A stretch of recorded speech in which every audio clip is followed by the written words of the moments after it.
Morning, everyone. Is everyone able to hear and see me properly? Good morning, all. Okay. Please tell me if you can see the writing on the board.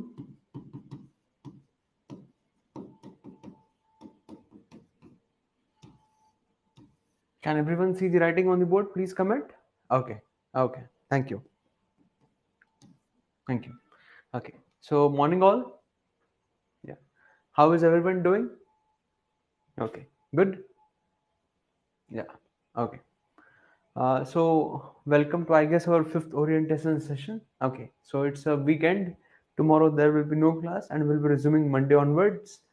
Okay, so आज आपको काम मिलेगा, definitely एक काम मिलेगा आपको आज, and that you will have to do on the Sunday, and थोड़ा बड़ा काम रहेगा. So I hope that every one of you will revert back to me on Monday, seeing that work. Okay. तो now the journey has started of give and take. तो कुछ मैं आपको दूंगा, कुछ आपको मुझे देना पड़ेगा. Okay, so let's begin our today's session. So in the last class, I will just quickly revise that what we did. So in the last class, basically I introduced you to the word called as atmospheric circulations. That why do we have these circulations? So circulations are because that the equatorial regions, the tropical regions between the Tropic of Cancer and Tropic of Capricorn, they have what? Okay, they have energy surplus. Okay, energy surplus in the sense कि वहां पे सन की raise जो है वो perpendicular गिरती है. Tropic of Cancer and Tropic of Capricorn will basically denote what? They will denote the northernmost and the southernmost latitude till which the sun's declination angle is 90 degree. Okay, सो इसके ऊपर जितने भी सन की रेस गिरेगी वो सारी स्लांट गिरेगी, वो सारी एट एन एंगल गिरेगी. So every area above the tropical areas, okay, not the subtropics पर से. Subtropics means tropic of cancer and tropic of capricorn के ठीक एडजॉइनिंग एरियाज को हम लोग सब ट्रॉपिक्स बोलते हैं. तो सब ट्रॉपिकल एरियाज के ऊपर जो भी रेस गिरेगी वो सारी रेस कैसे गिरेगी? Slant. Hence we will have diffuse sunlight. The intensity of the sunlight will not be as strong as the energy surplus regions. हम लोग ऐसे regions को torrid regions भी कहते हैं. Okay, so in general the equatorial and the tropical latitudes will be hotter, and in general the polar latitudes and the subpolar latitudes will get cooler. Okay, and हमने कल दो तीन important dates पढ़ी थी. जैसे we did study the summer solstice and the winter solstice. So summer solstice is happening on 21st of June. The winter solstice is happening on 22nd of December. Okay, and जो summer solstice है basically that will denote the longest day in the northern hemisphere, and winter solstice will denote the shortest day in the northern hemisphere, and इसका ठीक उल्टा होगा southern hemisphere में. If you can remember the diagram which we draw yesterday. Okay, so हमने basically उस diagram में देखा था कि कैसे नॉर्थ पोल या तो सन से अवे पॉइंट कर रहा है या फिर नॉर्थ पोल सन के टुवर्ड्स पॉइंट कर रहा है. So that is how we define the solstice. And then we also defined the equinoxes. Okay, what are equinoxes? So on equinoxes, each half hemisphere of the earth is equally pointing towards the sun. So because of this, on earth everywhere you will have perfect 12 hours day and 12 hours night. So you have two equinoxes. The first equinox is called as the vernal equinox, which happens on 28th of March every year, and the next one is called as autumnal equinox, which happens on 23rd of September. And equinoxes will denote either the first sunrise or the last sunset on the polar latitudes, on the poles. Okay, so 23rd of March will be the first sunrise on the northern pole after a darkness of 6 long months, and 23rd of September will be the first sunrise on the southern pole after 6 long months of darkness, and vice versa. Okay, So this is how up till we studied now. Actually I was expecting one doubt from your end yesterday, but किसी ने वो doubt पूछा नहीं, तो मैं वो doubt ऐसे ही address कर देता हूँ. Okay guys, I am telling कि आप मुझे डाउट पूछने में बिल्कुल हिचकिचाइए मत. Okay, don't have any hesitation in asking me doubts, but just make sure that those doubts are not silly. Okay, so we defined winter solstice and we defined summer solstice. So summer and winter solstice ये हम लोगों ने किस hemisphere के regarding denote किया? Did we denote it with regards to southern hemisphere or northern hemisphere? Comment N for north and S for south. हमने किसके regarding ये डिनोट किया? N for north and S for south. Okay, north. Okay. Minakshi Sinha ma'am, this is your first class, so welcome to the bandwagon. Okay, I don't know how I will आपको मैं पसंद आऊंगा या नहीं, I don't know. Let's hope that everything goes properly in the north and not in the south. Okay, so north, why not south? Why not south? That is the question. ये मैं आपसे कल एक्सपेक्ट कर रहा था कोई तो पूछेगा. मुझे लगता है कि किसी ना किसी के दिमाग में आया होगा ये, बट पूछा नहीं होगा आपने. Tell me, why we are talking about global north and not about global south? Okay, okay, थोड़ा सोचिए. Population, most countries. Okay, up till now Gaurav and Ramanand, they have given me the accurate answers. आप सब लोग बराबर पहुंच रहे हो. Okay, Pooja, good. So if you see the equator, okay, if I'm drawing the exact equator for all of you.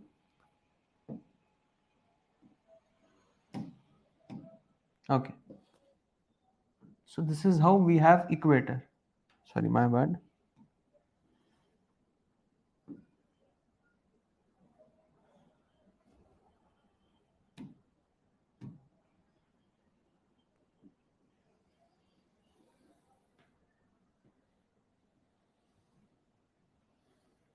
So this is the exact passage of equator that we have in the world.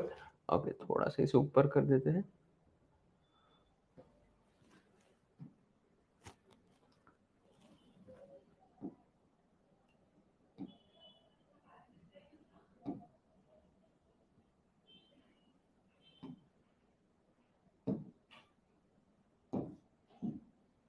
Yeah. So this is the exact passage of equator that we have. Okay. So equator जो पास करती है वो south America के यहाँ से पास करती है. So this is the mouths of Amazon. Here you have a city called as Macapa. Okay. Macapa करके यहाँ पे city है. So Macapa city is where the mighty Amazon meets the Atlantic Ocean. And Amazon, as you all know, that it's the world's biggest river. Okay. Which is the world's longest river? Anyone can tell me? Which is the world's longest river? Can anyone tell me? दुनिया की सबसे लंबी नदी कौन सी है? Okay. Is it Ganga? नहीं. Don't get confused. The world's longest river is the mighty Nile. So Nile will start from over here.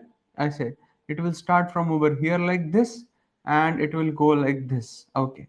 So यहाँ से नाइल की मेन हेड स्ट्रीम शुरू होती है. It is called as black Nile. Sorry, it is called as white Nile. Okay, Ethiopia से Nile की main head stream शुरू होती है. It is called as blue Nile. Okay, white Nile and blue Nile they together meet at a place called as Khartoum. Khartoum is the capital of north Sudan. Okay, Khartoum में दोनों reverse मिलती है and then it traverses to desert and it enters into the deltaic regions. Okay, so ये जाके मिलती है. इसका tri junction delta है नाइल का. It is somewhat like this. It is called as archaic delta. So this is called as archaic delta. So यहाँ पे आपके पास है कायरो. ओके, यहाँ पे आपके पास है Port Said. Okay, and here you have Alexandria. Okay, Alexandria. So ऐसा आर्काइक डेल्टा है नाइल का. Okay, so mighty Nile is the world's longest river, whereas Amazon is the world's biggest river. Okay, Amazon is the only river in the world जिसकी खुद की coral reef system है, जिसकी खुद की मुंगा चट्टान है. सो अगर मैं आपको मकापा पे लेके जाऊं, if you see the mouths of Amazon over here, so there you can also see the coral reefs of mighty Amazon.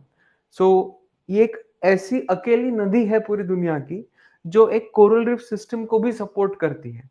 Hence it is called as the world's biggest river in terms of volumetric discharge of water. तो एक second में कितना discharge हो रहा है पानी का, कितना सीसी ऑफ पानी डिस्चार्ज कर रही है नदी, उस हिसाब से Amazon becomes the world's biggest river. In India, the biggest river of India is, which is the biggest river of India? Can anyone tell me? Which is the biggest river of India?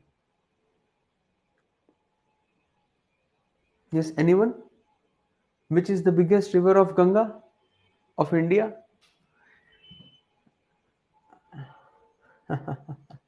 So I guess many of you have gotten the wrong notion. The biggest river of India is not Ganga. ध्यान में रखना, India की सबसे बड़ी नदी है Brahmaputra. Okay, India की सबसे लंबी नदी है गंगा.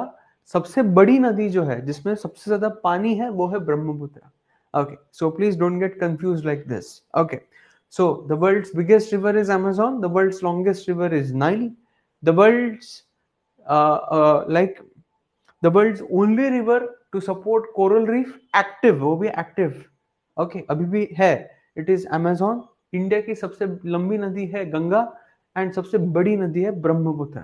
ओके, ये जब हम इंडिया की फिजियोग्राफी पढ़ेंगे तब आपको मैं ओरिजिन ऑफ रिवर्स पढ़ाऊंगा, तब आपको आइडिया आएगा कि ब्रह्मपुत्र इतनी बड़ी क्यों है. Okay, so guys, if I'm considering the equatorial latitudes for you all now, okay, so we were basically discussing कि कैसे हमारे पास you have the equinoxes and कैसे हमारे पास you have the summer solstice and you have the winter solstice. Okay, so after that basically I did like हम लोग कहाँ पे थे? Can anyone please remind me? I keep on forgetting.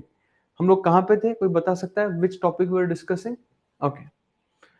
If I'm talking about the equator, can anybody just highlight ki what I was discussing? Which point I was discussing? Okay, let me just check.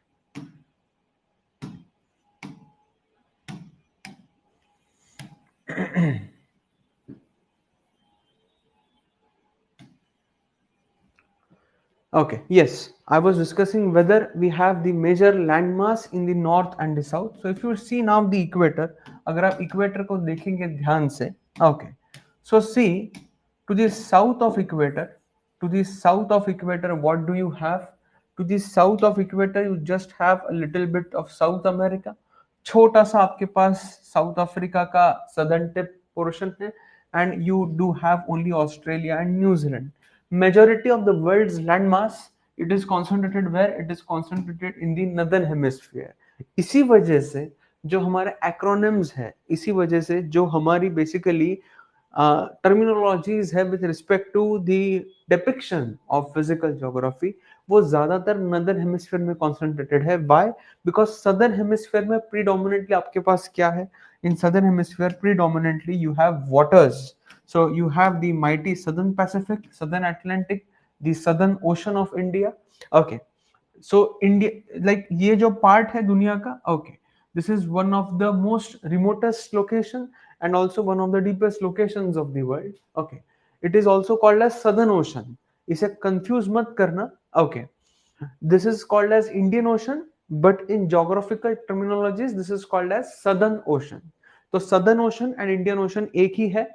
हम लोग इसे southern ocean बोलेंगे, हम लोग इसे Indian Ocean नहीं बोलेंगे. In geographical terms this is more referred to as the Southern Ocean. Okay, so but naturally because of dominance of water, southern hemisphere जो है यहाँ पे जियोफिजिक्स कुछ अलग लेवल पे काम करेगा. यहाँ पे विंड्स अलग बहेंगी, यहाँ पे ओशन करंट्स अलग बहेंगे. ओके, यहाँ पे जो डिस्ट्रीब्यूशन है टेम्परेचर का, जो डिस्ट्रीब्यूशन है प्रेशर का, वो भी थोड़ा अलग रहेगा. So in due course of time we will study everything, you know, not worry.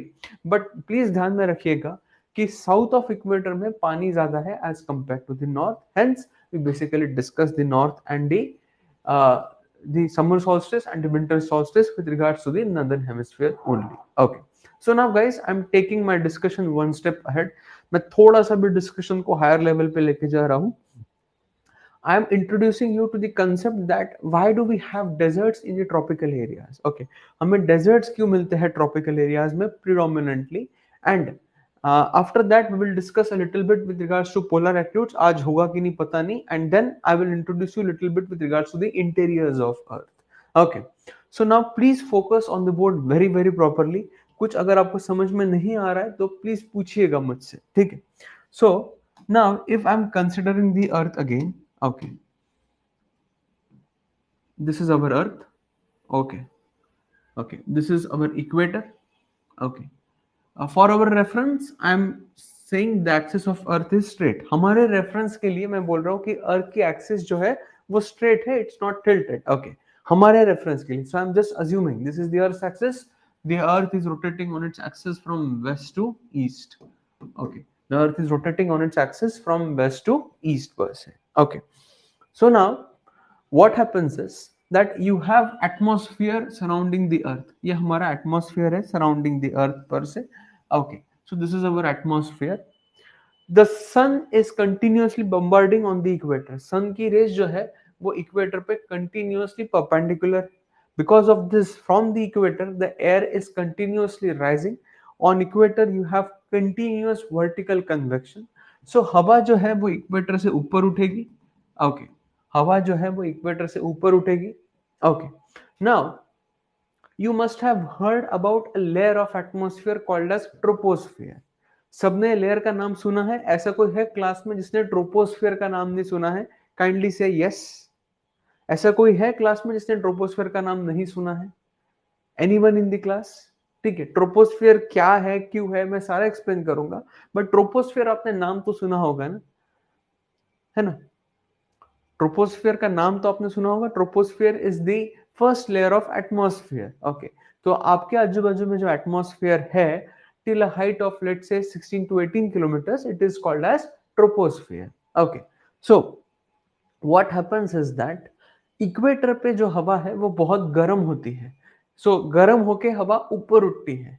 सो जैसे गर्म होके हवा ऊपर उठेगी, what it will do is that it will push the height of troposphere more at the equator. Equator पे जो troposphere की height है वो ज्यादा रहेगी. क्यों ज्यादा रहेगी? Consider my hand as the surface of equator. ये हमारा इक्वेटर है, यहाँ पे सन की रेज ऐसे परपेंडिकुलर गिर रही है. Because of this perpendicular iso insolation you are having continuous vertical upliftment. तो ये जो ट्रोपोस्फियर है हमारा, धरती की पहली लेयर एटमॉस्फेयर की, सो ट्रोपोस्फियर की height at the equator increases. Why? Because नीचे से कंटिन्यूअसली हवा गर्म होकर ऊपर उठ रही है. So because of intense vertical convection the height of troposphere at the equator is more. Because यहाँ पे हवा जो है ये ज्यादा कॉन्सेंट्रेटेड हो जाती है, यहाँ पे हवा ज्यादा डेंसिफाइड हो जाती है. So please remember this that ये जो मैंने ड्रॉ किया है actually this is not right. Troposphere की जो हाइट है इक्वेटर पे वो ज्यादा है as compared to that at poles. So if I'm showcasing you how you should exactly draw the troposphere, so it is somewhat like this. See, this is the equator. Equator पे आप troposphere की height ज्यादा दिखाइए, poles पे जा रहे हो तो आप troposphere की हाइट कम दिखाइए. So this is the exact basically denotion of the Earth's atmosphere. कि at the equator you are showcasing the height of troposphere as more, and at the poles the height of troposphere is decreasing. Is everybody comfortable with this fact? Can I move ahead? Please comment. आगे बढ़ू, सबको समझाए कि height of troposphere क्यों ज्यादा है equator पे. Yes, I want comment from everyone please. Okay, okay. Now please understand this very very properly, okay. The air is rising from the equator. ये हवा ऊपर उठ गई, okay. It is moving towards the troposphere. जैसे ये troposphere पे पहुंच जाएगी, okay, it will do what? It will strike the lower layer of troposphere and it will start diverging towards the poles. It will start diverging towards the poles and poles पे जाके हवा sink करेगी and sink करके ये हवा फिर से equator पे आएगी, okay. So the air is rising, the air is diverging towards the poles, it is sinking at the poles and it is coming back at the equator, okay. Ideally ऐसा होना चाहिए, ideally this should happen, but क्या ऐसा होगा? Will this happen? Okay, the simple answer is no. कल किसी ने मुझे पूछा था कि सर रोटेशन ऑफ अर्थ का कुछ इम्पैक्ट रहेगा क्या on the polar altitudes, on the sub polar altitudes. So now your query is being answered कि yes, you will have definite impact of the rotation of earth on this. So now guys, थोड़ा सा भी technical होगी चीजें, तो मेरा please साथ देना एंड अगर कुछ नहीं समझा तो प्लीज आस्क मी अगेन कि sir please repeat. Okay, now what is happening is that earth is a sphere. Okay, earth क्या है हमारा? It's basically a sphere. The sphere is rotating on its axis from west to east. Okay, so any motion on the earth surface, if I'm talking about the earth like this, okay, ये तो मैंने basically 2D निकाल दिया. Let me draw a 3D earth like this. So if I'm considering this as the cross sectional of earth, okay, ये मैं 3D निकाल रहा हूँ आप लोगों के लिए. So even if I'm moving from this place to this place, या फिर मैं यहाँ से यहाँ पे भी आ रहा हूँ, so predominantly जो motion है धरती पे, क्या वो motion straight line में हो रहा है? नहीं, जो मोशन है धरती पे वो प्रीडोमिनेंटली कैसा रहेगा हमारा? Circular motion. व्हाई? बिकॉज जो अर्थ का शेप है वो कैसा है? स्पेरिकल है. सो धरती पे मोशन जितनी भी रहेगी, मोशन किसकी? विंड की. ये मोशन कैसी रहेगी? Basically this motion will be circular. Is everybody agreeing with this? Please comment so that I can move ahead.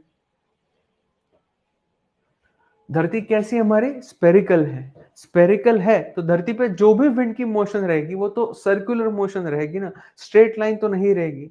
हमारे लिए हमारी धरती का सरफेस स्ट्रेट है, but if you are seeing from the space, the earth is like this. It's not a 2D, it's basically a 3D surface. Can I move ahead, guys? Okay, चलो. So now if you are having circular motion, अगर आपके पास circular motion है, सो आपने पढ़ा होगा कि इन circular motion हमें क्या कंजर्व करना पड़ता है? In circular motion you always need to preserve the angular momentum. You always need to preserve the angular momentum. क्यों? बिकॉज एनर्जी जो है, ऊर्जा जो है, it can neither be created, it can neither be destroyed. It can only be transformed from one form to the another. So this is the conservation principle of energy. ये सब तो आपको पता है. तो अगर मैं एंगुलर मोमेंटम के बारे में बात कर रहा हूं, अगर सर्कुलर मोशन है तो हमें एंगुलर मोमेंटम कंजर्व करना पड़ेगा. सो ये जो कंजर्वेशन ऑफ एंगुलर मोमेंटम होता है, ये बेसिकली एक फोर्स से होता है. There is an apparent force which acts on the moving bodies on earth. वो मूविंग बॉडी या तो विंड रह सकती है, वो मूविंग बॉडी कोई भी रह सकती है, कोई भी मूविंग बॉडी रह सकती है, बट वो जो मूविंग बॉडी होनी चाहिए वो हॉरिजॉन्टल मोशन में होनी चाहिए, वर्टिकल में नहीं. जो मूवमेंट हो रही है it should be along the surface and not in a vertical direction from the surface. So if I'm talking this as the surface of earth, तो मूवमेंट कहाँ होनी चाहिए? मूवमेंट इस प्लेन में होनी चाहिए, ऐसी नहीं, खड़ी मूवमेंट नहीं, not vertical movement but rather the horizontal movement. So I am again reiterating, जो हमें सर्कुलर मोशन में एंगुलर मोमेंटम कंजर्व करना है, ये एंगुलर मोमेंटम का जो कंजर्वेशन होता है ये किस वजह से होता है? ये कौन करता है? So guys, there is an apparent force. Apparent force means आप इस फोर्स को देख नहीं सकते. हाँ, ये फोर्स लग रहा है, आप ऐसे बोल नहीं सकते कि सर ये फोर्स लग रहा है. You can only basically perceive that force. वो आप फोर्स बेसिकली परसीव कर सकते हो. सो ये जो फोर्स है जो लगता है मूविंग बॉडीज पे, why this force is happening? Because of rotation of earth on its axis from west to east. जो अर्थ रोटेट होती है उसके वजह से हमारा जो फोर्स लगता है धरती के मूविंग बॉडीज पे, उस फोर्स का नाम है बेसिकली कोरियोलिस फोर्स. उस फोर्स का नाम है basically Coriolis force. Okay, Coriolis force क्या करता है? What does Coriolis force do? Okay, Saurabh कुछ नोट डाउन मत करो, ये सारे ओरिएंटेशन सेशन से बेटा कुछ लिखने की जरूरत नहीं है. आई am just preparing you for the battle. Okay, जो हमारा महायुद्ध शुरू होगा अभी, उसके लिए जस्ट मुझे जितनी इंफॉर्मेशन देनी है मैं उतना आपको बता रहा हूँ. I will dictate you everything in the main class. You don't have to write down even a single point. That's my assurance to you. Okay, अभी बस समझो. Basically what I am trying to do is कि मैं आपकी और मेरी level match कर रहा हूं, so that when I will start the climatology with you, you won't be left in a lingo. क्या होता है कि अगर आपकी और मेरी फ्रीक्वेंसी ट्यून नहीं हो गई ना समझने की, तो आपको पहले ही क्लास बाउंसर चले जाएगा. Because the first class only I will discuss composition and structure of atmosphere. तो I don't want that to happen with all of you. इसलिए मैं ओरिएंटेशन सेशंस इतने ले रहा हूं ताकि पहली क्लास आपको बाउंसर नहीं जाए. You should be able to understand and acclimatize with me. Everybody is comfortable with this? Please tell me. Shall I move ahead? Do you have your permission to move ahead, guys? Okay, yeah. So, what is Coriolis force, guys? Coriolis force एक apparent force है. Apparent force किस वजह से apparent force है? आप बोलेंगे sir ये apparent force किस वजह से? Apparent means आप इसे देख नहीं पा रहे हो. Okay, सिंपल सा एग्जांपल देता हूं मैं आप लोगों को. ओके, आपके घर में वॉशिंग मशीन होगी, आपने वॉशिंग मशीन को देखी होगी. वॉशिंग मशीन में सर्कुलर मोशन रहता है, राइट?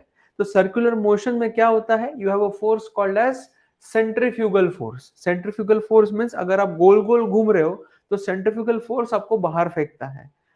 इसी वजह से बेसिकली आपके कपड़े धुलते हैं वॉशिंग मशीन में, बिकॉज सेंट्रीफ्यूगल फोर्स से क्या होगा? पानी आपके कपड़ों के अंदर जाएगा एंड पानी आपके कपड़ों की पूरी डर्ट बाहर निकाल लेगा. आप सेंट्रीफ्यूगल फोर्स को देख सकते हो कि हाँ, मशीन घूम रही है, उसमें से कपड़ों का जो पानी, वो कपड़ों का पानी बाहर निकाला जा रहा है, बट आप कोरियोलिस फोर्स को देख नहीं सकते. It's a apparent force. क्यों फिर लग रहा है? Because of rotation of earth. Okay, now why this force is happening because of earth's rotation? ये फोर्स क्या करेगा? What will this force do? So this force will start to do what? This force will start to deflect. This force will start to deflect the bodies. Deflect in the sense क्या? ये bodies को घुमाने लगेगा. घुमाने, जैसे wind जा रही है तो wind straight नहीं जाएगी, wind घूमने लगेगी. It will start deflecting the wind. It will start deviating the wind. ये wind को घुमाने लगेगा. ये deflection जो रहेगा, ये किस direction में रहेगा? So if you are in the northern hemisphere, so in northern hemisphere the deflection is towards your right, and if you are in the southern hemisphere, अगर आप सदर्न हेमिस्फीयर में हो, सो जो डिफ्लेक्शन है, ये डिफ्लेक्शन लेफ्ट में होगा. Please remember this, that if you are in the northern hemisphere, so जो डिफ्लेक्शन है, ये जो डेविएशन है जनाब, ये कहां पे होगा? ये आपके राइट में होगा. एंड अगर आप सदर्न हेमिस्फीयर में हैं, तो ये डिफ्लेक्शन किस तरफ होगा? आपके लेफ्ट में होगा. सर आप बोलेंगी ऐसा क्यों? Why this is happening like this? Okay, what's the reason behind this?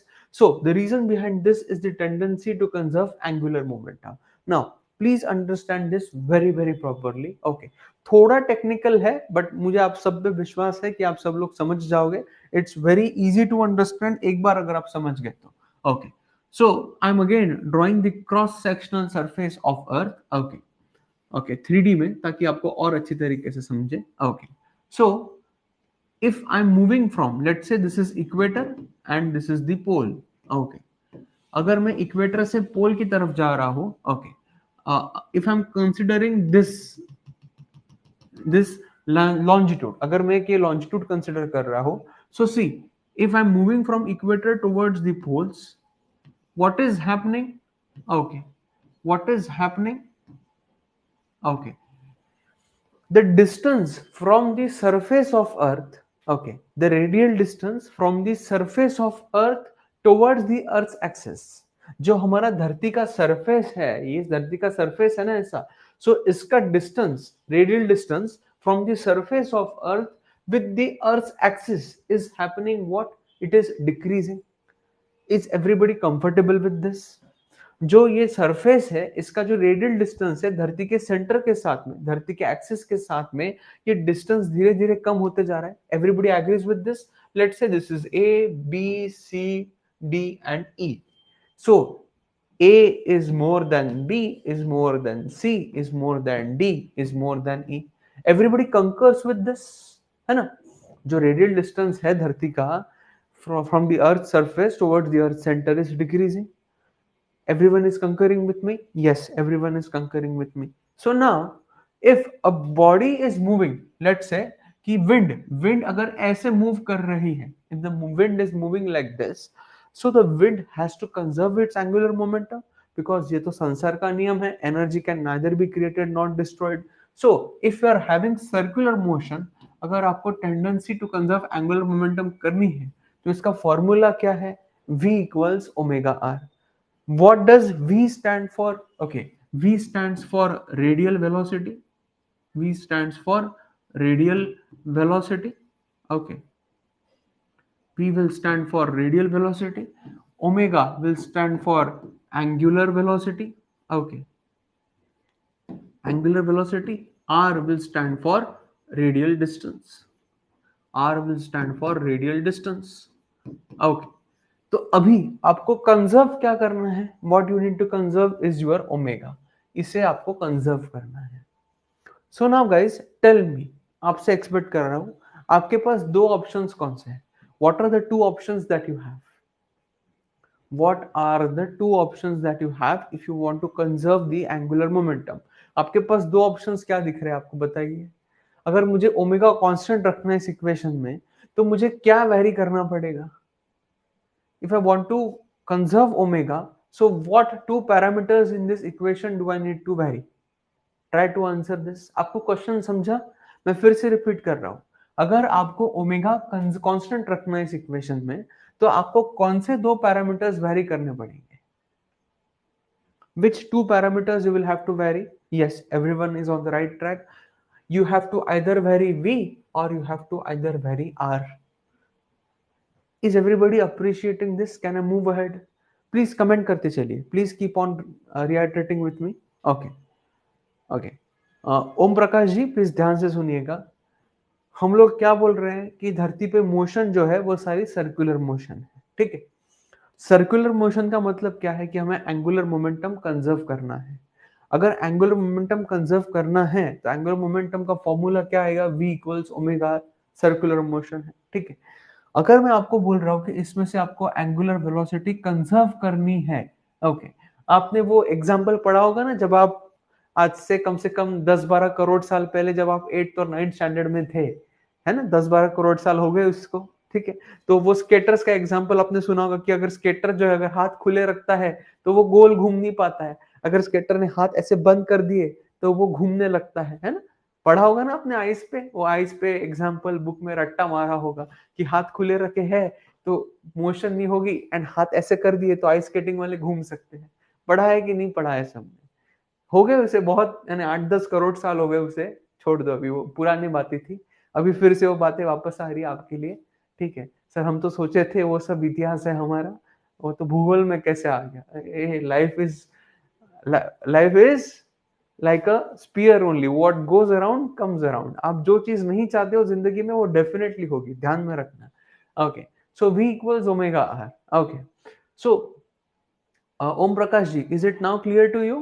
Please tell me, you have your permission that अगर हमें angular momentum, angular basically velocity conserve करनी है तो हमें v एंड r को बेसिकली वैरी करना पड़ेगा. Everybody is comfortable with this? Is everybody comfortable with this? Do you have your permission to move ahead? That I will now have to vary either V or R. समझा सभी को? Okay. So now you tell me, क्या मैं V बढ़ा सकता हूं? Can I increase my V? Can I increase my radial velocity? अगर मैं एक हवा का झोंका हूं जो इक्वेटर से पोल्स की तरफ जा रहा हूं, क्या मैं खुद की वेलोसिटी खुद ब खुद बढ़ा सकता हूं? अगर मैं हवा का झोंका हूं, ठीक है, ऐसे समझिएगा कि ये मेरी जो चेस्ट है दिस इज इक्वेटर एंड आप जो बैठे हो वो पोल्स है. ये हवा का झोंका आपकी तरफ आ रहा है. ये जो हवा का झोंका आपकी तरफ आ रहा है, क्या ये वेलोसिटी खुद ब खुद बढ़ा पाएगा? क्या ये वेलोसिटी खुद ब खुद बढ़ा पाएगा? वेलोसिटी जो विंड की है वो किस पे डिपेंडेंट है? वेलोसिटी विंड की एक फैक्टर पे डिपेंडेंट है जिसे हम लोग कहते हैं प्रेशर ग्रेडियंट, जिसे हम लोग कहते हैं प्रेशर डिफरेंस. विंड कैसे बहेगी? Wind will move from high pressure to low pressure, है ना. हवा जो है वो उच्च दबाव से कम दबाव की तरफ बहेगी कि नहीं बहेगी? ओके. एक सिंपल एग्जांपल देता हूं. आप सब you must have visited malls, you must have visited the restaurants. तो जैसे आप दरवाजा खोलते हो मॉल का या फिर किसी रेस्टोरेंट का, आप जब छोटे बच्चे थे तो आपने रेफ्रिजरेटर का भी दरवाजा खोला होगा. तो जैसे ही दरवाजा खोला होगा तो एक ठंडी हवा का झोंका आता है कि नहीं आता है आपके सर के ऊपर, है ना. गर्मी में बहुत ठंडी है, आपने रेफ्रिजरेटर का दरवाजा खोल दिया, फिर आपकी मम्मी आपके डैडी आपको उस रेफ्रिजरेटर में बंद कर देते होंगे कि ले बेटा आप ठंडी हवा ही खा दो, है ना. Okay. So why is that happening? Because refrigerator के अंदर कैसा प्रेशर है, हाई प्रेशर, हवा ठंडी है, ठंडी हवा है तो हवा नीचे सेटल होगी, प्रेशर ज्यादा बढ़ेगा। एंड रेफ्रिजरेटर के बाहर कैसा प्रेशर है, लो प्रेशर है। मॉल के अंदर एसी चल रहा है, air AC in the sense what is happening, air conditioning हो रही है। एयर की क्या हो रही है, कंडीशनिंग हो रही है कि नहीं हो रही है, उसे तो हम लोग एयर कंडीशनर कहते हैं ना। एसी का फुल फॉर्म क्या है, एयर को कंडीशन करना। कंडीशन करना मीन्स क्या, कि हवा जो है आपकी रूम की हवा बाहर खींच, एसी आपकी रूम की हवा खींचेगा, उसमें से सारी गर्मी सोख लेगा एंड उसे ठंडा करके फिर से सर्कुलेट करेगा। इसलिए हम लोग उसे एयर कंडीशनर कहते हैं या फिर एयर कंडीशनिंग कहते हैं। सो मॉल के अंदर चल रहा है एसी, हवा ठंडी है, हवा उच्च दबाव की है। आपने जैसे मॉल का दरवाजा खोल दिया, बाहर की हवा तो गर्म है। सो हवा कहां से फ्लो करेगी, from the inside of mall, from the inside of restaurant towards you. So इसलिए आपको ठंडी हवा का झोंका महसूस होता है, ठीक है। So please remember this, if a wind is moving from equator towards the poles, और कहीं से भी poles से भी अगर नीचे आ रही है, so it cannot increase the radial velocity on its own. The only option with the wind to increase its radial distance. Wind को क्या बढ़ाना पड़ेगा, अपना खुद का radial distance. So ये जो wind ऐसे सीधी जा रही है, क्या ये wind सीधी जाएगी, will this wind move straight? No. ये wind क्या करेगी, this wind will start deflecting. This wind will start to deflect. अभी समझा आपको कि सर कि जो हमारा कोरियोलिस फोर्स है, कोरियोलिस फोर्स डिफ्लेक्शन क्यों ला रहा है, क्यों ला रहा है, बिकॉज हमें एंगुलर मोमेंटम कंजर्व करना है, एंगुलर वेलोसिटी कंजर्व करनी है। हम v तो बढ़ा नहीं सकते खुद ब खुद, बिकॉज वो किस पे डिपेंड करेगा कि प्रेशर ग्रेडियंट कैसा है। तो हमारे पास एक ही ऑप्शन है कि हम लोग हमारा रेडियल डिस्टेंस बढ़ाए। सो जो विंड सीधी जा रही है, ये विंड सीधी नहीं जाएगी अभी, ये विंड ऐसे घूम के जाएगी। ओके, ये विंड ऐसे घूम के जाएगी, तो इसका रेडियल डिस्टेंस बढ़ गया कि नहीं बढ़ गया।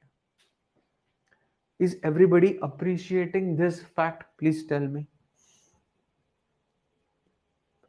समझा सभी को? Please, I am waiting for everybody, please comment so that I can move ahead.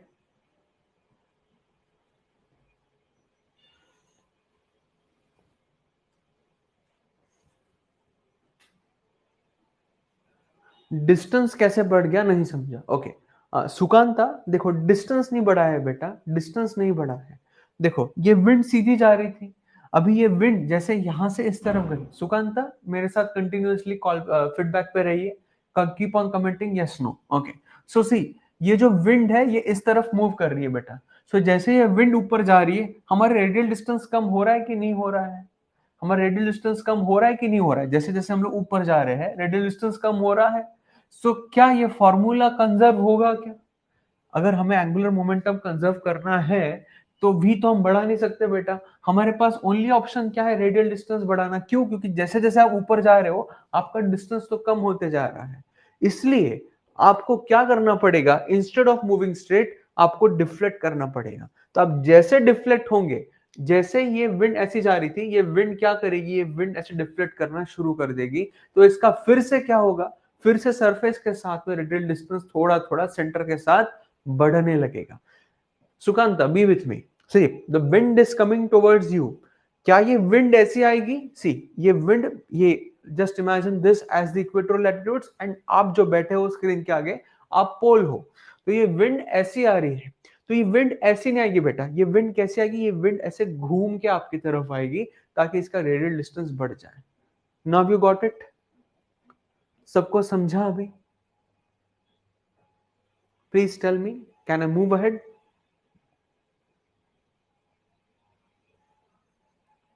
Okay, so it will start deflecting. Okay, so ये जो deflection रहेगा, ये deflection कहाँ पे रहेगा, towards the right if you are in the northern hemisphere and towards the left if you are in the southern hemisphere. Okay, so एक बहुत simple experiment मैं आपको देता हूँ। Okay, whenever you will brush, अब पता नहीं कौन कौन ब्रश करके बैठा है मेरे क्लास में आज, अगर कोई ब्रश करके नहीं बैठा है तो अभी ब्रश करोगे, अभी जस्ट उठे हो सर, आप क्या सवेरे सवेरे 11 बजे आ जाते हो ओरिएंटेशन के नाम पे, इतना डिफिकल्ट पढ़ा देते हो हमें, बोलते तो ओरिएंटेशन है बट ये क्या पढ़ा रहे हो आप हमें, है ना, नींद खराब कर दिया आपने।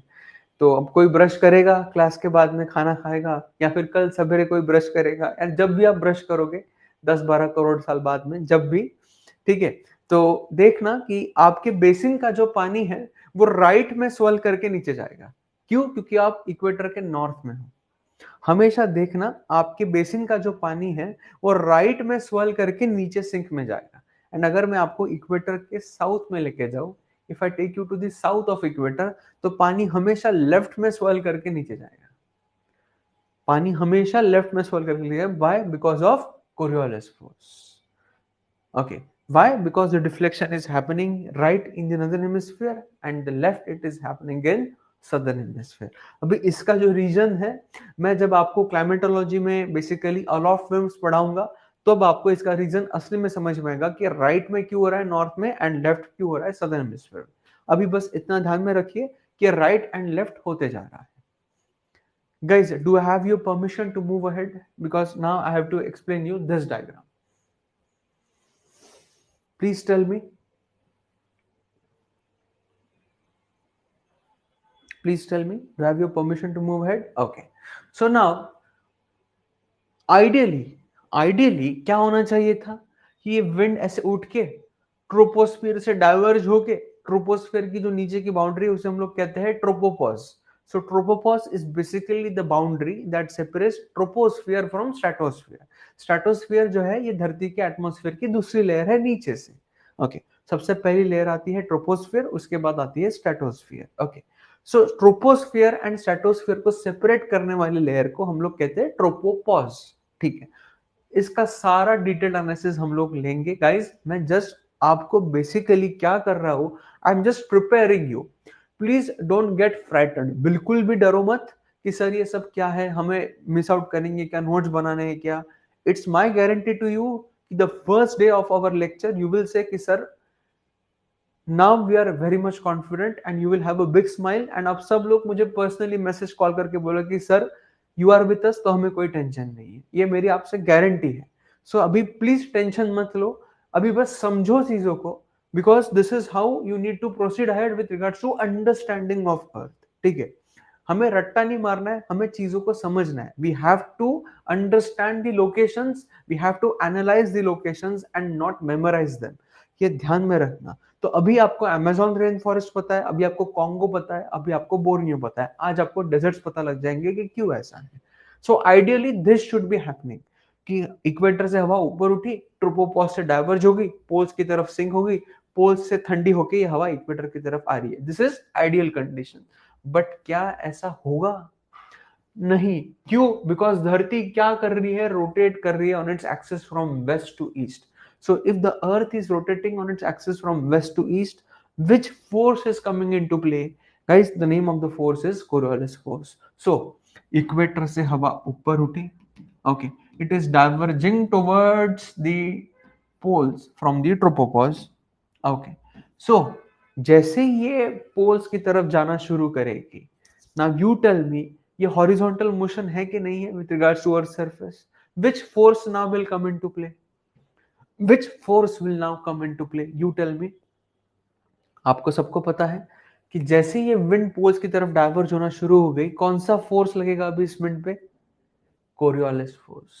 Is everybody appreciating this? Okay, so जैसे ये कोरियोलिस फोर्स लग गया, क्या ये विंड सीधी जाएगी पोल्स की तरफ? नहीं, ये विंड डिफ्लेक्ट होना शुरू हो देगी। ओके, सो जैसे ये विंड डिफ्लेक्ट करना शुरू करेगी, as soon as this wind will start deflecting, what will happen? ये जो विंड है ये पोल्स पे जाने से पहले ही ठंडी हो जाएगी, पोल्स पे जाने से पहले ही ठंडी हो जाएगी, and it will sink at latitudes of around 30 to 35 degrees north and at latitudes of around 30 to 35 degrees south. Okay, so ये at latitudes of 30 to 35 degree south में ही सिंक कर जाएगी, ये पोल्स तक के जाके सिंक नहीं होगी। क्यों? बिकॉज कोरियोलिस डिफ्लेक्शन जो है ये विंड को घुमाने की कोशिश करेगा। जैसे ये विंड घूमने लग गई तो डिस्टेंस बढ़ गया, डिस्टेंस बढ़ गया तो विंड वही के वही ठंडी होके यहाँ पे सिंक करना शुरू कर देगी। Hence what you will find at subtropical latitudes, what you will find at 30 to 35 degrees north and 30 to 35 degrees south. See, equator से तो हवा ऊपर उठ रही है. From the equator the air is rising up. So on the equator, but naturally you will find what kind of pressure? You will find equatorial low pressure belt. क्यों? Because यहाँ से हवा तो continuously ऊपर उठ रही है. What is happening at 30 to 35 degrees north and 30 to 35 degrees south? The air is sinking. हवा ऊपर से नीचे सिंक कर रही है.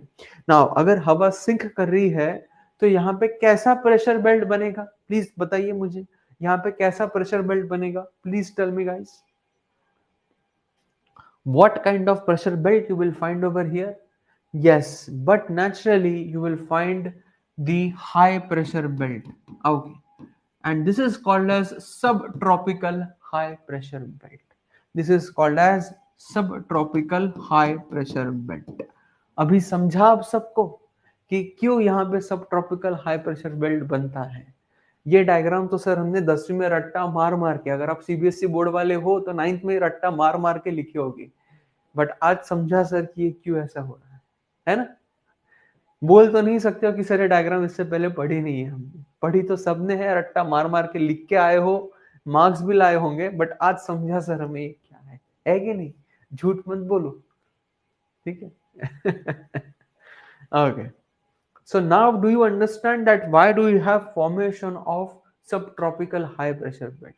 तो अगर मैं आपको धरती पे सब ट्रॉपिकल प्रेशर बेल्ट पे लेके जा रहा हूं तो आपको कैसा प्रेशर मिलेगा?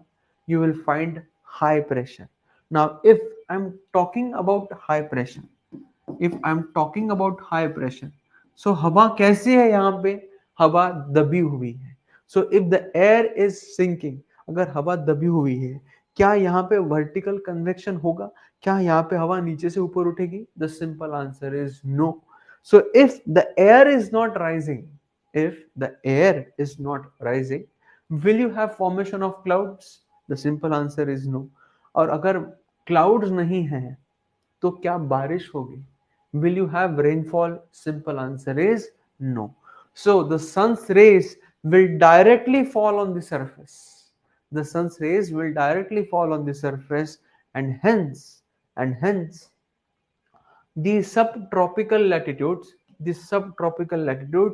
they become the hottest regions of the world. ये दुनिया के सबसे गर्म regions बन जाते हैं. Equatorial regions are not the world's hottest regions. क्यों?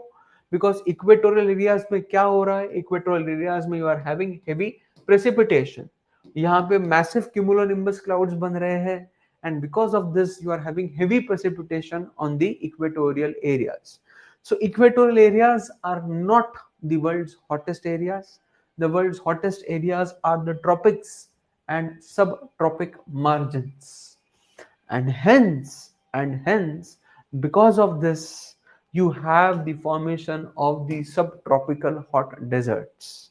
So if I'm talking about the deserts of the world, okay, if I'm talking about the deserts of the world, okay, so desert के नाम बताने से पहले दो चीजें. Is everybody comfortable? Can I move ahead with the discussion of naming of deserts? Please tell me. किसी कुछ पूछना है? You want me to repeat the concept again? Do have your permission to move ahead?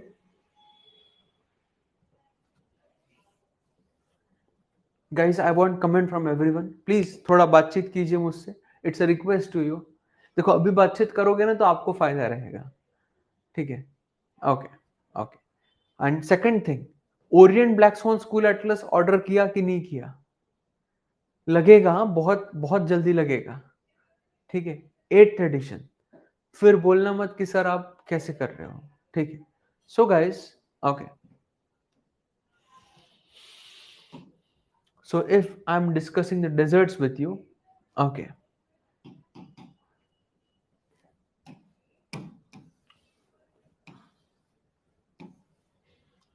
so at the subtropical latitudes, okay, in North America you have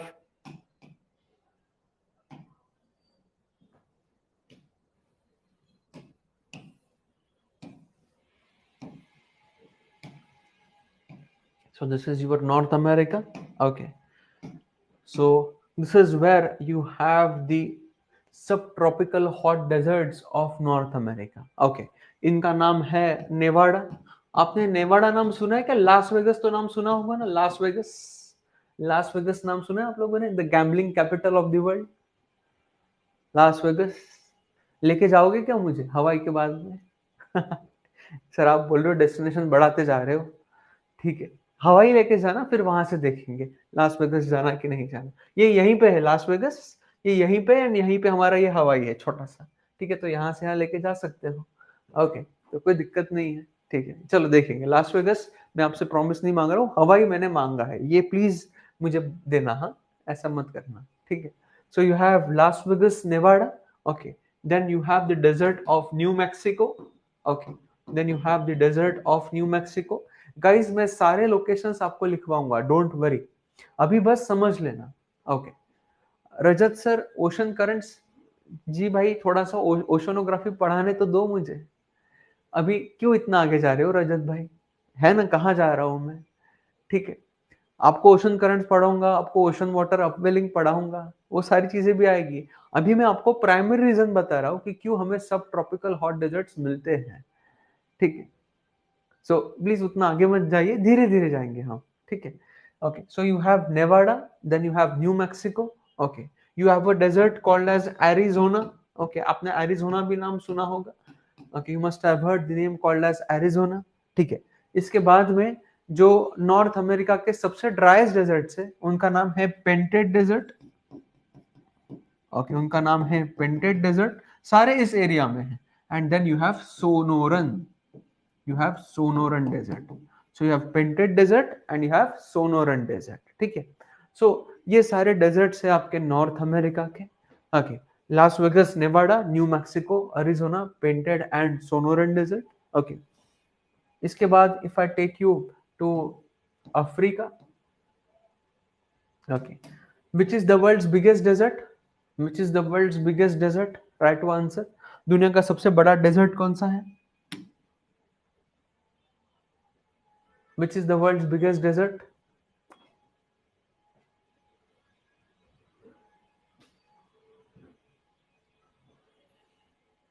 Which is the world's biggest desert?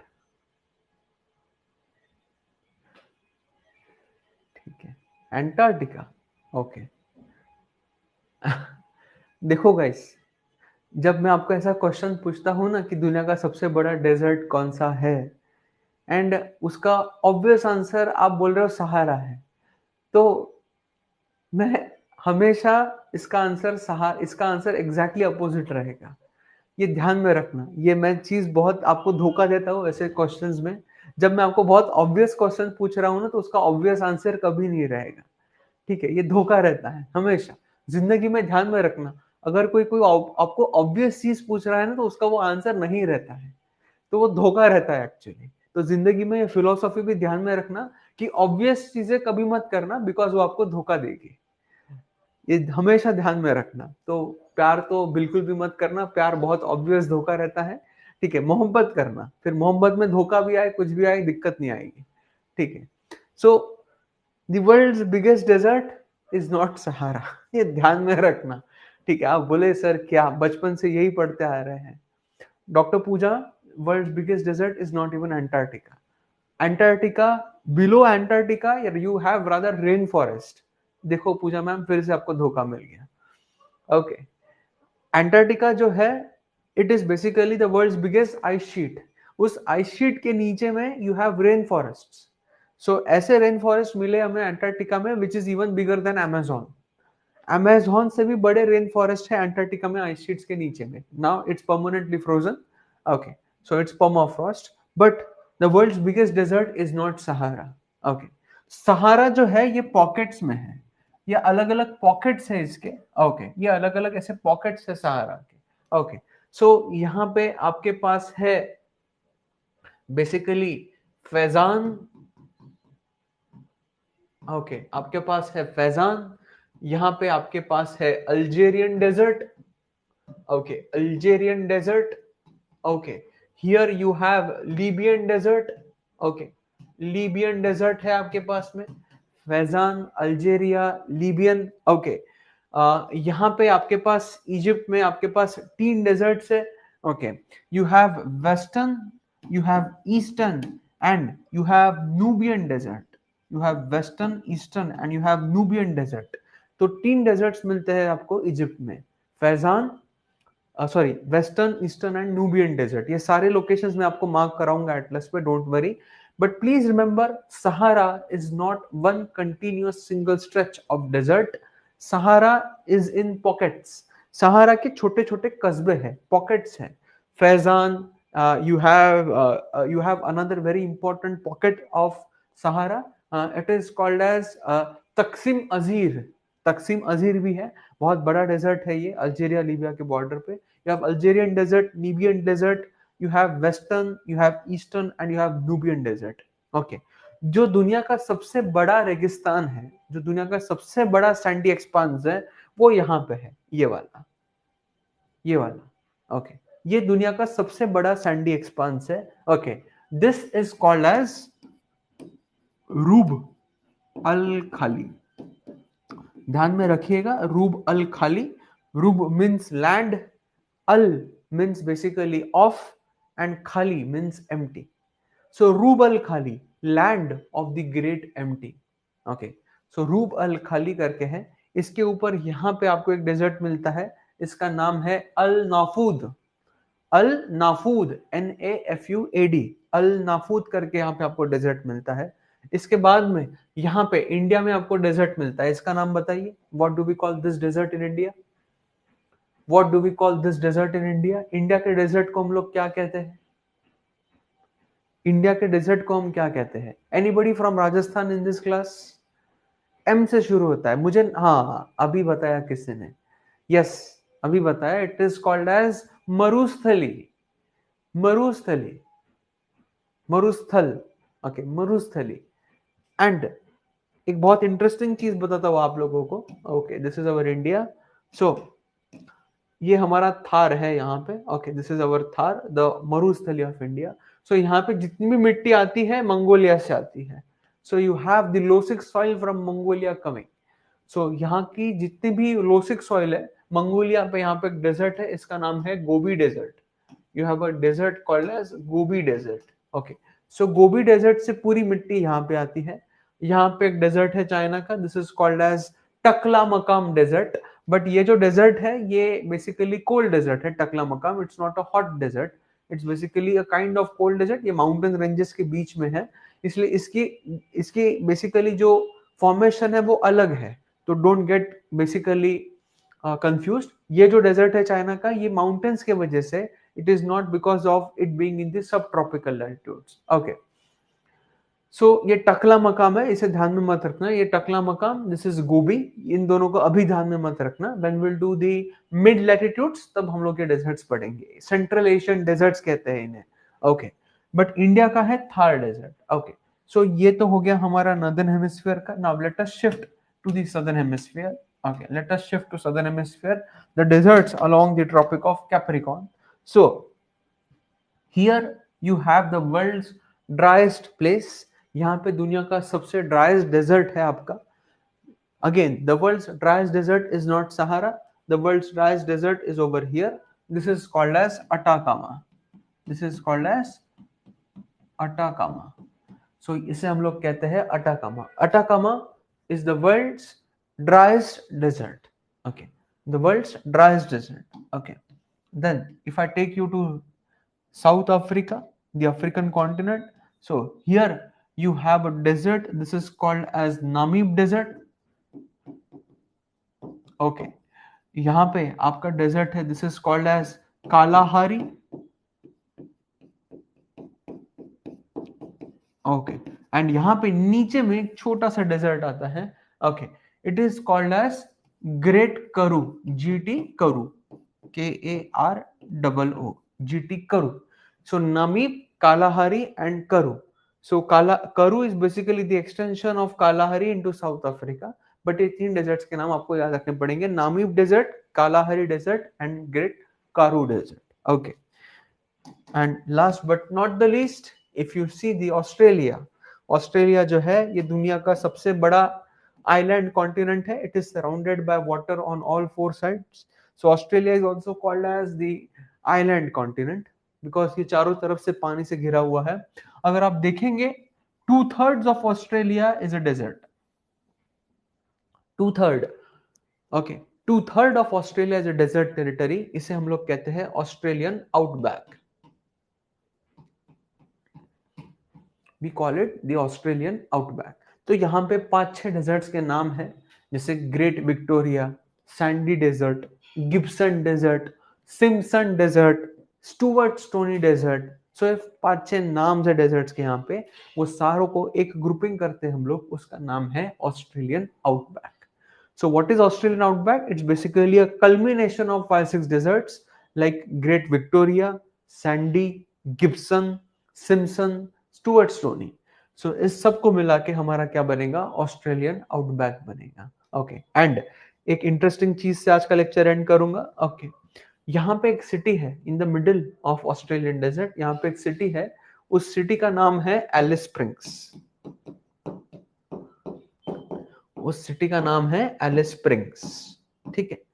सो जो दुनिया की सबसे 5 basically economies हैं. Okay, you have north, you have USA, you have Canada, you have great Britain, you have Australia and you have New Zealand. Okay, तो इन पांचों ने मिलके एक एग्रीमेंट साइन किया है. It is called as 5 eyes agreement, जो दुनिया की सबसे बड़ी इंटेलिजेंस शेयरिंग बेसिकली एग्रीमेंट है. ओके, सो जो G7 कंट्रीज है उनमें की जो 5 कंट्रीज है उन्होंने ये एग्रीमेंट साइन किए हुए हैं. Okay, New Zealand is basically, Australia New Zealand एक साथ ही चलते हैं. न्यूजीलैंड तो आता नहीं है बट तभी उसे हम लोग कंसिडर कर लेते हैं. China and Russia are not the part of it. Okay, so they have signed an agreement called as 5 eyes agreement कि सारे देश एक में के साथ अपना इंटेलिजेंस शेयर करेंगे. सो दुनिया का जो सबसे बड़ा इंटेलिजेंस गैदरिंग सेंटर है, कि जहां पे सबसे ज्यादा इंटेलिजेंस इंफॉर्मेशन प्रोसेस होती है पूरी दुनिया की, कि कहीं कुछ नोटोरियस एक्टिविटी नहीं चल रही है, कुछ हो नहीं रहा है, वो यहाँ पे है एलिस स्प्रिंग्स में, right in the middle of Australian outback. Okay, because desert है तो यहाँ पे अटैक करना मुश्किल रहता है. So just a handful of information with you, Alice Springs. Okay, so guys, I'm ending my session over here today. In the next class I will shift my discussion to the polar and subpolar areas, and then I will introduce you a little bit of interiors of the earth. Okay, and then hopefully in 3 to 4 lectures we will start with the main class from 1 to 4 p.m. Okay, जब हमारा orientation खत्म होगा. Now आपको करना क्या है, basically what you have to do in this 3 to 4 day in today and tomorrow. Okay, Ayush, Iranian desert जो है बेटा वो एल्ब्रूज एंड झरगोस के बीच में आता है. Iranian desert is not basically, you can say, a subtropical desert. Okay, it is more with regards to the orientation because of rainfall. मैं आपको अभी तक winds पढ़ाया नहीं है बेटा. When I will teach you the northeast trade winds, तब आपको समझेगा कि Iranian desert बनता क्यों है. ये सारे जो डेजर्ट्स हैं इनका प्रीडोमिनेंट रीजन जो है वो सब ट्रॉपिकल हाई प्रेशर बेल्ट है, इसलिए मैंने आपको ये बताया. मैंने आपको ब्राजीलियन प्लेटू के बारे में नहीं बताया, मैंने आपको बेसिकली ईरानियन के बारे में नहीं बताया, मैंने आपको टर्की के बारे में भी नहीं बताया. ओके, सो यहाँ पे भी आपको डेजर्ट्स मिलते हैं, बट वो जो डेजर्ट्स है बेटा आयुष, वो रेनफॉल की वजह से ज्यादा है, बिकॉज वहां तक आते आते बारिश कम हो जाती है. So it is basically semi arid, it's not arid. Ayush, if you are there with me, please understand the difference between arid topography and semi-arid topography. ये सारी टोपोग्राफी जो है ये एरिड है. एरिड मीन्स कितनी भी बारिश हो जाए पानी रुकता ही नहीं है. every single inch of water evaporates. Semi arid में उतनी स्कैर्सिटी ज्यादा नहीं रहेगी. Okay, so what you have to do is today and tomorrow you have to do 2 things. Okay, सबसे पहली चीज आपको करनी है कि you have to read okay 11th NCERT. okay, 11th NCERT का आपको बेसिकली क्या करना है, you have to do the complete unit of climatology. just read, एक बार बस पढ़ लो. okay, इसमें आप क्या एक्सक्लूड करोगे, you will exclude climatic classification. आप क्लाइमेटिक क्लासिफिकेशन एक्सक्लूड कर दोगे, क्लाइमेटिक क्लासिफिकेशन बिल्कुल मत पढ़िएगा। ओके, जो 11 की एनसीईआरटी है वर्ल्ड फिजिकल एनवायरनमेंट की, उसमें क्लाइमेटिक क्लासिफिकेशन को छोड़ दीजिए, ये बिल्कुल मत कीजिए, ठीक है। And don't read a condition called as jet stream, jet streams मत पढ़िएगा। And don't read called as geostrophic condition, geostrophic condition. इसे छोड़ के पूरे एक को बस एक बार रीड कर लीजिए, just read it, just read 11th NCERT climatology का पूरा यूनिट पढ़ लीजिए, climatic classification, jet stream and geostrophic events को छोड़ के। Okay, just plain simple read, notes बनाने की बिल्कुल जरूरत नहीं है। मेरे जो आपके नोट्स रहेंगे वही सबसे बेहतरीन रहेंगे, उससे बेटर नोट्स आपको कहीं नहीं मिलेंगे, so don't need to worry. And the second thing which I want to do is कि आप सबने हिंदू के ग्रुप को ज्वाइन कर लिया है, right? Everybody has joined the study IQ optional group, okay, जिसमें मैं हिंदू का एनालिसिस भेज रहा हूँ डेली बेसिस पे। सो मैं चाहूंगा कि आप सब लोग, जो मैंने कल आर्टिकल भेजा था यमुना फ्लड्स का, ओके, यमुना का फ्लड किस वजह से है, उसे आप एक पेज में समराइज करेंगे। एक चलिए 2 पेज में समराइज करके एंड आप मुझे भेजेंगे। You will summarise the Yamuna floods article in 2 pages and you will send it to me. So 2 assignment आपको दे रहा हूँ, एक एनसीईआरटी पढ़ लो, बाकी सब छोड़ो अभी, ठीक है। And please do the Yamuna floods article. Pooja ma'am you please contact the management, आपको वो दे देंगे लिंक, ठीक है। सो ये 2 असाइनमेंट्स प्लीज कीजिएगा। Study IQ geography optional, okay, geography optional study IQ उसका नाम है, ठीक है। तो see you all on Monday sharp at 11 a.m. Till then, please take good care of yourself. Okay, thank you all. Have a nice weekend. Enjoy while studying. ठीक है, पढ़ो, अभी पढ़ना आपका धर्म है फिलहाल। सो धर्म के आगे बेसिकली कुछ रहेगा नहीं आपका। So please study and see you all on Monday. Okay, thank you all.